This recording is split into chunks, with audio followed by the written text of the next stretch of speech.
Ibona mambo vipi, mambo ni aje mwanafamilia Together Online? Ni wakati mwingine tena tumekutana tuzungumzie kuhusiana na hiki ambacho kinaendelea huko kwenye mitandao ya kijamii. Ibona tuko hapa na Mwijaku siku ya jana alifanya pia interview, ukiachilia mbali na video ambayo niweza kuletea ya Mwijaku bwana akiwa na mkewe mchana Haji Manara kwamba ni mpumbavu, haudumii mwanamke, hanunui nguo za mwanamke na nini na vitu kama hivyo. Alifanya pia interview siku ya jana na kuendelea kumchana pia Haji Manara. Tunafahamu Mwijaku na Haji Manara hivi hazipandi hawa. Ni kama mtu na adui yake hawa. Sasa jamaa aliendelea kumchana Haji Manara, na hapa bwana alitia neno kuhusiana na Haji Manara kuoa hovyo, lakini pia akamgusia pia na Zailisa kwamba ndoa zake ni kama waga anaolewa kukomoa ma-ex. Na kitu ambacho pia nadhani Haji Manara pia anakifanya hicho. Kipindi ameachana na Rushaina, alioa chapu Zailisa, ni kama kukomoa pia. Kwa Juma Lokole, Mwijaku bwana ametia neno kuhusiana na hawa watu Zailisa kuolewa hovyo, Haji Manara pia kuolewa Haji Manara pia kuoa hovyo. Mwijaku anasema hivi: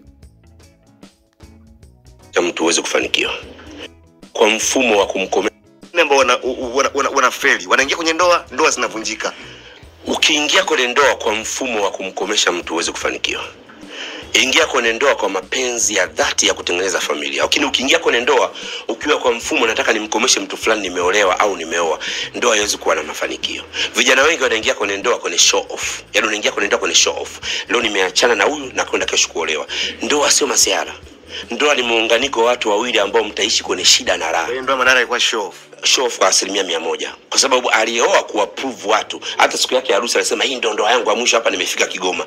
Uwezi kuongea hayo maneno kwa mwanaume mwenye akili mbele za Rushaina. Yaani kwa mwanaume mwenye akili uwezi kuongea maneno kama hayo. Mzungu alikosea sehemu moja tu, kuanza kuwaaminisha watu kwa hapa ndio Kigoma. Anayejua Kigoma yako ni Azza wa Jalla, Mwenyezi Mungu Subhanahu wa Ta'ala. Sema tu inshallah nitatamani hapa liwe mwisho wa ndoa yangu. Mwijaku, una uwezo ukamsaidia mwanamke alafu baadaye mkigombana unaanza kumtukana, kama vile maneno ambayo tulikuwa kwenye comment. Mtoto wako nimemtoa shule za Kayumba, nimempeleka shule za private, ulikuja hapo unavaa nini kipedo. Ni mwanamume mpumbavu ambaye hakulelewa kwenye misingi ya dini, hakukua katika mikono ya malkia au mwanamke mwenye hadhi na busara ya Kiafrika. Mimi nikihudumia familia yako, nikihudumia watu wako wa Ahlul Bait, ni makosa kisheria kuja kutangaza baada mimi na wewe kugombana namna nilivyofanya. Maana yake hukufundwa, hukuenda jandoni. Wakati unamsaidia ulikuwa kwenye penzi zito ambapo unahisi ulikuwa na satisfy kwake, ndio maana ukafurahi ukasema nihudumie familia yake na umzunguruka, na ukafanya hivyo.